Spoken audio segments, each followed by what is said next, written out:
નમસ્કાર વિદ્યાર્થી મિત્રો. તો આજે આપણે વ્યાકરણના મુદ્દાઓ જોવાના છે. એકમ કસોટીની અંદર ગુજરાતીમાં તમને વ્યાકરણ પણ પૂછાવાનું છે, કારણ કે એ જૂન જુલાઈના જે મુદ્દાઓ છે વ્યાકરણના, એ મુદ્દાઓ અનુસાર પૂછાશે. તો આપણે ગુજરાતીમાં એકમ 1 છે વ્યાકરણમાં, એમાં આપણે ધ્વનિ શ્રેણી, જોડણી, સંધિ અને સમાસ આટલું ભણવાનું છે. તો પહેલા આપણે વાત કરશું ધ્વનિ શ્રેણી. આમ તો ધ્વનિ શ્રેણી વિશે આગળના ધોરણમાં તમે ભણી જ ગયા છો. તો ધોરણ 9માં શબ્દોને ધ્વનિ શ્રેણી તરીકે જોતા શીખ્યા. આપણે જોયું કે કોઈ શબ્દ બોલાય છે ત્યારે આપણે ખરેખર કયા ધ્વનિઓ બોલીએ છીએ અને કયા ક્રમમાં બોલીએ છીએ. જેમ કે ગિરિધર 9માં આવતો હતો આ શબ્દ, તો શબ્દની ધ્વનિ શ્રેણી છે ગ, જે ખોડો છે, પ્લસ ઈ, જે નાનો ઈ છે, બરાબર યાદ રાખજો, હસ્વ, દીર્ઘ નથી, હસ્વ ઈ છે, ર ખોડો, હસ્વ ઈ, પછી ધ ખોડો અને અ અને ર ખોડો. બરાબર જોજો, અહીંયા બંને હસ્વ છે એટલા માટે આ તમને આવડે જ છે કે દૂરબીન શબ્દની ધ્વનિ શ્રેણી દ, ખોડો અને ઉ, એ દીર્ઘ ઉ છે, કારણ કે અહીંયા દીર્ઘ ઉ આપેલું છે એટલા માટે. ર પ્લસ અ પ્લસ બ પ્લસ દીર્ઘ ઈ પ્લસ ન, જે ખોડા છે, એટલે કે અડધા શબ્દ તરીકે આપણે એને લઈ શકીએ, થશે. આપણે જોયું હતું કે વહાલો શબ્દની ધ્વનિ શ્રેણી વ પ્લસ અ, હ પ્લસ આ, લ પ્લસ ઓ થાય છે. પણ ગોપાળ શબ્દની ધ્વનિ શ્રેણી ગ પ્લસ ઓ, પ પ્લસ આ પ્લસ અડ થશે. એટલે કે વહાલો શબ્દની ધ્વનિ શ્રેણીમાં અંતે ઓ સ્વર આવેલો છે, અહીંયા તમે જોઈ શકો છો ઓ સ્વર છે. પણ ગોપાળ શબ્દની ધ્વનિ શ્રેણીના અંતે માત્ર અડ, જે ખોડો અડ છે, એ વ્યંજન ધ્વનિ છે. આ છે એ સ્વર ધ્વનિ છે, જ્યારે આ વ્યંજન છે. તેના પછી અસ્વર લખ્યો નથી, કારણ કે ગુજરાતી ભાષામાં શબ્દના છેલ્લા વ્યંજન ધ્વનિ પછી અ સિવાયના અન્ય સ્વર હોય તો જ બોલાય છે. બરાબર આ યાદ રાખજો. ઇંગ્લિશમાં મોટે ભાગે હોય છે, પણ ગુજરાતી ભાષામાં જો શબ્દનો છેલ્લો વ્યંજન હોય, એના પછી અ સિવાયનો કોઈ સ્વર હોય, જેમ કે અહીંયા વહાલોમાં ઓ સ્વર હતો માટે લખ્યો, અ સિવાયનો કોઈ સ્વર, અ સિવાય આ, ઈ, ઉ, એ, ઓ, ઔ આવી રીતે હોય તો જ લખવાના છે, નહીતર તમારે લખવાના નથી. અ સિવાયના કોઈ સ્વર હોય તો જ બોલાય છે ને લખાય છે. એટલે કે ગુજરાતી ભાષા વ્યંજનાંત ભાષા છે. બરાબર યાદ રાખજો, વ્યંજનાંત ભાષાનો મતલબ છે એનો અંત વ્યંજનથી થઈ શકે, જ્યારે ઇંગ્લિશ છે ને એ સ્વરાંત ભાષા છે, એનો અંત મોટે ભાગે સ્વરથી થાય. તમે કોઈ પણ શબ્દ લખશો તો છેલ્લે એમાં સ્વર લખતા જ હોઈએ છીએ. આપણે ગુજરાતી મુજબ નામ લખીએ છીએ એટલે અલગ વાત છે, પણ અન્ય તમે જોશો તો મોટે ભાગે સ્વર હોય છે એમાં, એટલે કે સ્વરાંત ભાષા છે, જ્યારે ગુજરાતી છે એ વ્યંજનાંત ભાષા છે. પરંતુ તમને પદ્ય, સર્પ, સૂર્ય શબ્દોની ધ્વનિ શ્રેણીનો ખ્યાલ છે? આ શબ્દોની ધ્વનિ શ્રેણી અનુક્રમે પદ્યની પ પ્લસ અ પ્લસ દ પ્લસ ય પ્લસ અ, મતલબ કે અહીંયા આપણે સ્વર લખ્યો. સર્પમાં સ અ ર અ, સોરી, ર પ્લસ પ પ્લસ અ, અહીંયા પણ અ લખ્યો. અને સૂર્યમાં સ પ્લસ દીર્ઘ ઉ, ર પ્લસ ય પ્લસ અ, અહીંયા પણ અ લખ્યો. આપણે તો વાત થઈ હતી કે અ લખવાનું નથી, પણ આમાં શા માટે લખ્યો એ જુઓ. તો આ ધ્વનિ શ્રેણીના અંતે અ સ્વર આવ્યો છે. તમને થશે કે ગુજરાતી વ્યંજનાંત ભાષા છે, તો આ શબ્દોને અંતે અ સ્વર શા માટે લખ્યો? ચાલો આ વાત સમજીએ. એક રમત રમીએ. નીચે કેટલીક શબ્દજોડ આપી છે, તમે તમારા બંને કાનમાં આંગળી નાખી દો. તમે આ શબ્દજોડ બોલો અને ધ્યાનથી સાંભળો. તો બંને કાનમાં આંગળી નાખી અને પછી તમારે આ બોલવાના છે. રમ, રમ્ય, જસ, જશ્ન, જન, જન્મ, નિત, નિત્ય, કર, કર્ણ. તો તમને ખ્યાલ આવશે કે રમ બોલતી વખતે અંતે મ સંભળાય છે, પણ જ્યારે રમ્ય બોલો છો ત્યારે ય વ્યંજન પછી અ પણ સંભળાય છે. તમે જોઈ શકશો રમ, પણ રમ્ય ય એટલે અ આવે છે. બરાબર યાદ રાખજો. શબ્દ જોડ ફરીથી સાંભળી જુઓ. વિભાગ અના શબ્દો બોલતા અંતે વ્યંજન સંભળાશે, એટલે કે રમ, જસ, જન, નીત, કર. પણ જ્યારે તમે વિભાગ બના શબ્દો બોલતા અંતે તમને સ્વર સંભળાશે, જેમ કે રમ્ય, જશ્ન, આવ્યો જો જશ્ન, જન્મ, નિત્ય, કર્ણ, તો સંભળાય છે. તમે બોલશો તો તમને ખબર પડી જશે, કારણ કે જોડાક્ષરને યોગ્ય રીતે ઉચ્ચારવા તેની સાથે સ્વર બોલાય છે. એટલે કે જે જોડકા શબ્દ છે, જોડિયા શબ્દ છે, એને બરાબર બોલવા માટે છેલ્લે હંમેશા સ્વર આવે છે. તો ચાલો આ શબ્દોની ધ્વનિ શ્રેણી જોઈએ. વિભાગ અ ધ્વનિ શ્રેણી, વિભાગ બ અને એની ધ્વનિ શ્રેણી. રમ, ર પ્લસ અ પ્લસ મ, છેલ્લે અ નહીં આવે એમાં, પણ રમ્યમાં ર પ્લસ અ પ્લસ મ પ્લસ ય પ્લસ અ. તો અહીંયા અ આવે છે. એવી રીતે જસ, એમાં જ પ્લસ અ પ્લસ શ, એમાં અ નથી આવેલો. જશ્નમાં જ પ્લસ અ પ્લસ શ પ્લસ ન પ્લસ અ. હવે આગળનો શબ્દ જોઈએ. જન, જ પ્લસ અ પ્લસ ન, જન્મ, જ પ્લસ અ પ્લસ ન પ્લસ મ પ્લસ અ. ટૂંકમાં અહીંયા આટલું જ યાદ રાખવાનું છે કે જો કોઈ જોડિયા શબ્દ ન હોય તો છેલ્લે વ્યંજન આવશે, અને જો જોડિયા શબ્દ હોય તો છેલ્લે અ આવશે જ, એટલે કે સ્વર આવશે. ખાસ યાદ રાખજો, કાનો માતર વગરના શબ્દ પાછળ છે તો અ આવશે જ. આટલું જ તમારે યાદ રાખવાનું છે. આ એટલા માટે યાદ રાખવાનું કે જ્યારે પણ તમે ગુજરાતીમાં પ્રશ્ન જવાબ લખો તો એમાં પણ આ વસ્તુનું ધ્યાન રહે, એટલા માટે ખાસ. અને બોલતી વખતે પણ તમને યાદ હશે કે ગયા વર્ષે અન્ય વિશિષ્ટ જોડાક્ષર જોયા હતા, છતાં ફરી એકવાર યાદ કરી લઈએ. ક્ષ, એનો મતલબ છે ક્ષ કેવી રીતે લખાય ધ્વનિ શ્રેણીમાં, તો ક પ્લસ શ પ્લસ અ. આ ત્રણ અક્ષર ભેગા થઈને ક્ષ બને છે. એવી રીતે જ્ઞ, એમાં જ પ્લસ અંગ પ્લસ અ, ત્રની અંદર ત પ્લસ ર પ્લસ અ.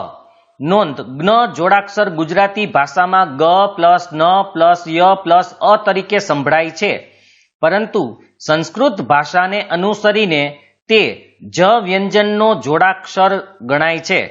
જો આપણે ગુજરાતીમાં ગ, ન, ય અને અ થી લખી શકીએ અથવા સાંભળીએ છીએ, પણ સંસ્કૃત ભાષા મુજબ ત્યાં જ આવે છે, તેથી તેની ધ્વનિ શ્રેણી જ પ્લસ અંગ પ્લસ અ તરીકે છૂટી પાડવામાં આવે છે.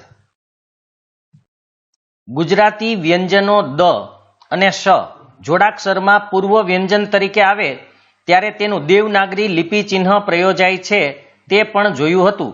હવે દેવનાગરી એટલે કે જે હિન્દી મુજબ, દેવનાગરી એટલે હિન્દી લિપિ લખવાની જે રીત છે એને લિપિ કહેવાય છે. તો દેવનાગરી એટલે હિન્દી. તો હિન્દી મુજબ જ્યારે દ અને શ જોડાક્ષરમાં આવે ત્યારે હિન્દી મુજબ લખાય છે. એ આપણે પેલા દ ના જોડાક્ષર જોઈ લઈએ, પછી આપણે શ ના જોડાક્ષર જોઈ લેશું. તો અહીંયા દ પ્લસ દ, અહીંયા દ બંને જોડકા હોય, એક ખોડો દ છે, એક દ આખો છે, તો દ.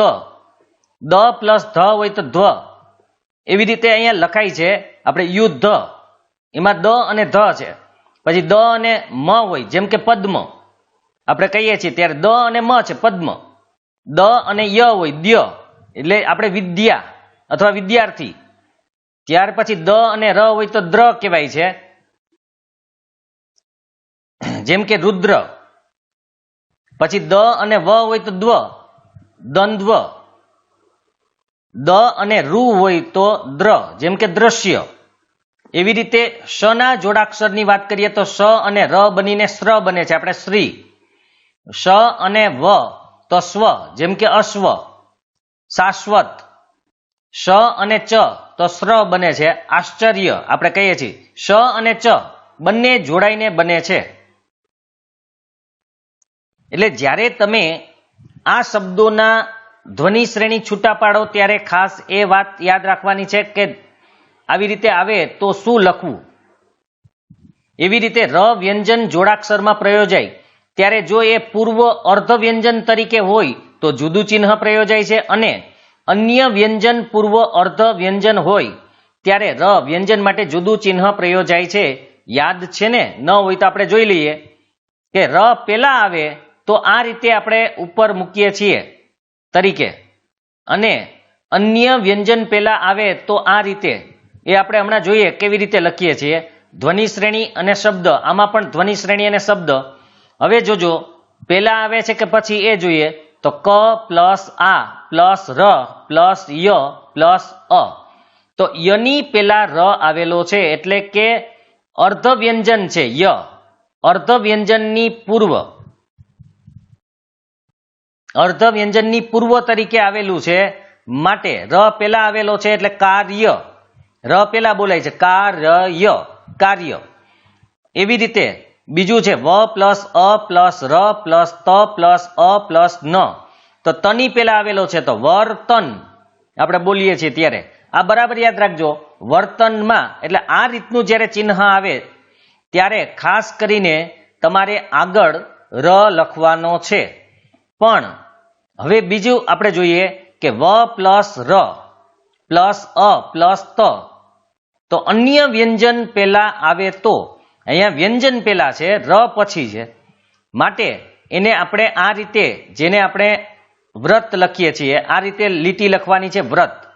તો વ ર અ ત વ્રત. એવી રીતે ક પ્લસ ર પ્લસ અ પ્લસ મ. તો એમાં રની પેલા વ્યંજન અહીંયા આવેલો છે. અહીંયા જુઓ તમે, રની પેલા કોઈ વ્યંજન નહોતો, સ્વર હતો, બરાબર યાદ રાખજો, અને ર વ્યંજનની પેલા આવેલો હતો. અહીંયા રની પછી કોઈ વ્યંજન છે જ નહીં, સ્વર જ છે. એટલે ખાસ એ યાદ રાખવાનું છે કે આ રીતનું જ્યારે ચિહ્ન આવે ત્યારે તમારે સ્વર પછી ર આવેલો હોય અને એના પછી વ્યંજન આવેલો હોય. જ્યારે આ રીતનું ચિહ્ન લખવાનું થાય ત્યારે પેલા વ્યંજન હોય, પછી ર આવે અને પછી સ્વર આવેલો હોય. તો ક પ્લસ ર પ્લસ અ પ્લસ મ, અહીંયા ર ખોડો આવશે, ક્રમ. તો આ રીતનું તમારે ધ્યાન રાખવાનું રહેશે. યાદ આવ્યું ને? તો કેટલાક શબ્દોની ધ્વનિ શ્રેણી તપાસીએ. વિવિધ સ્વર અને વ્યંજન ધરાવતી ધ્વનિ શ્રેણી, એકથી વધુ વ્યંજનો ધરાવતા જોડાક્ષરની ધ્વનિ શ્રેણી છૂટી પાડીશું ને. તો હવે હૃદય, અહીંયા હ પ્લસ રૂ પ્લસ દ પ્લસ અ પ્લસ ય. કટાક્ષ ક પ્લસ અ ટ પ્લસ આ અને ક્ષ છે એટલે ક શ અને અ. નિશ્ચિત ન પ્લસ હસ્વ ઈ પ્લસ શ પ્લસ ચ પ્લસ હસ્વ ઈ અને ત. વિજ્ઞપ્તિ તો વ પ્લસ ઈ જે હસ્વ છે, જ પ્લસ અંગ પ્લસ અ પ્લસ પ પ્લસ ત અને પ્લસ ઈ એ પણ હસ્વ છે એટલે વિજ્ઞપ્તિ. અગ્ન્યત્ર અગ્ન્યસ્ત્ર એટલે અ પ્લસ ગ પ્લસ ન પ્લસ ય. અહીંયા બરાબર જોજો, અ તો બરાબર છે, ગ પણ અડધો છે, ન પણ અડધો છે, એટલે ગ પણ ખોડો, ન પણ ખોડો, ય પણ ખોડો અને પછી અ મૂકવાનો છે. બરાબર યાદ રાખજો, કારણ કે ય એક જ આખો છે, બાકી બંને અડધા છે. એના પછી ક્યારેય સ્વર ન આવે, અડધા અક્ષર પછી ક્યારેય સ્વર મૂકવાનો ન હોય. આખો અક્ષર હોય તો જ સ્વર મૂકવાનો છે, અને એ પણ વચ્ચે હોય તો, છેલ્લે તો મૂકવાનો ન હોય. જોડિયા એટલે કે જોડાક્ષર હોય, જોડિયા શબ્દ હોય તો જ પાછળ સ્વર મૂકવાનો છે. તો ય પછી અ આવશે, ત્યાર પછી સ પાછો અડધો છે એટલે સ એમનેમ રહેશે ખોડો. પછી ત્ર છે, તો ત્ર એટલે ત ર અને અ, આ ત્રણ શબ્દથી બનેલો છે, ત ર અને અ, એટલે અગ્ન્યસ્ત્ર આ રીતે લખાશે. તમે નીચેના શબ્દો સામે આપેલી ધ્વનિ શ્રેણી સાચી છે કે કેમ તે કહી શકશો? જો એ ધ્વનિ શ્રેણી ખોટી હોય તો તમે સુધારશો ને? તો અહીંયા આપણે જોવાનું છે, સૌથી પહેલા મુઠ્ઠી, મ પ્લસ ઉ પ્લસ ટ પ્લસ ઠ પ્લસ ઈ. તો ધ્વનિ શ્રેણી સાચી છે કે ખોટી એ આપણે જોઈ લઈએ. તો પહેલી વાત એ કે અહીંયા ઠ તો બે છે, તમે જોડાક્ષર છે, જો બે, એક અડધો અને એક આખો ઠ છે, તો અહીંયા એ નથી. બીજું તૃષ્ણા, ત પ્લસ રૂ પ્લસ શ પ્લસ હણ અને આ, તો એમાં આપણે કોઈ પ્રોબ્લેમ નથી, એ બરાબર છે. સર્વોત્તમ, સ પ્લસ અ પ્લસ ર પ્લસ વ પ્લસ ઓ પ્લસ ત પ્લસ અ પ્લસ મ. તો અહીંયા પણ એક વસ્તુ છે કે અહીંયા ત સર્વોત્તમ, એમાં ત એક અડધો છે, આ રીતે નિશાન હોય ત્યારે ખાસ યાદ રાખજો, એક અડધો છે ને એક આખો છે. ખાસ અહીંયા જોજો, અહીંયા ત આગળ એક લીટો છે, એનો મતલબ ત અડધો અને ત આખો બંને જોડાયેલા છે, એટલા માટે અહીંયા બે ત આવવા જરૂરી હતા પણ એક જ આપેલો છે, માટે આ ધ્વનિ શ્રેણી છે એ ખોટી છે. ત્યાર પછી પ્રાયશ્ચિત, પ, ર અને આ એટલે પ્રા. અહીંયા આપણે ખબર જ છે કે વ્યંજન પેલા આવેલો છે, પછી ર છે ને પછી સ્વર છે, તો એ પ્રા એટલે કે આ રીતે આપણે લખવાનું થાય. તો પ્રા બરાબર છે ય એટલે ય પ્લસ અ એ પણ બરાબર છે. ત્યાર પછી ચિત માટે શ પ્લસ ચ પ્લસ હસ્વ ઈ, તો એ પણ બરાબર છે, અને ત એ પણ બરાબર છે. તો આ ધ્વનિ શ્રેણી બરાબર છે. હવે પાંચમી કાર્યક્રમ ક પ્લસ આ, તો કા બરાબર છે ર પ્લસ ય પ્લસ અ, એટલે એ પણ બરાબર જ છે, કારણ કે અહીંયા આ રીતનું રેપ કરેલ છે, માટે ર છે એ આગળ આવશે, તો એમાં કોઈ પ્રોબ્લેમ નથી. પછી ક્ર, અહીંયા ર આપેલું છે, ક નથી આપેલો, એટલે આ ખોટી છે. બાકી અ અને મ એ બરાબર છે, પણ અહીંયા ક નથી. ધ્વનિ શ્રેણીઓ ધ્યાનથી વાંચીને બોલો કઈ કઈ ધ્વનિ શ્રેણી સાચી છે. તો બીજી અને ચોથી ધ્વનિ શ્રેણી સાચી છે, તો બાકીની ધ્વનિ શ્રેણી સુધારીએ. મુઠ્ઠી મ પ્લસ ઉ એ તો હસ્વ છે એટલે કોઈ પ્રોબ્લેમ નથી, પ્લસ ઠ અને પ્લસ દીર્ઘ ઈ. આપણે આગળ વાત થઈ હતી કે બે ઠ આવવા જરૂરી છે તો જ મુઠ્ઠી આપણે બે વખત ઠ બોલીએ છીએ. એવી રીતે સર્વોત્તમ સ પ્લસ અ, ર પ્લસ વ પ્લસ ઓ, અહીંયા બે ત આવવા જરૂરી હતા કારણ કે આ જોડીઓ છે માટે, અને પ્લસ અ પ્લસ મ. કાર્યક્રમમાં પણ આપણે કીધું હતું ક પ્લસ આ, ર પ્લસ ય પ્લસ અ. અહીંયા ર લખેલું હતું એની જગ્યાએ આપણે ક લખવાનું હતું, એટલે ક પ્લસ ર પ્લસ અ પ્લસ મ એટલે કાર્યક્રમ.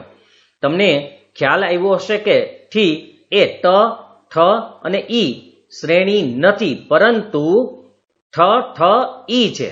આપણે બોલીએ છીએ એવું લાગે કે મુઠ્ઠી, મુઠ્ઠી એવું લાગશે, પણ ખરેખર એ મુઠ્ઠી બે વખત ઠ આવેલા હોય છે. એમાં સર્વોત્તમની શ્રેણીમાં શું ધ્યાનમાં આવ્યું, ત્યાં ત એ બેવડો ત છે.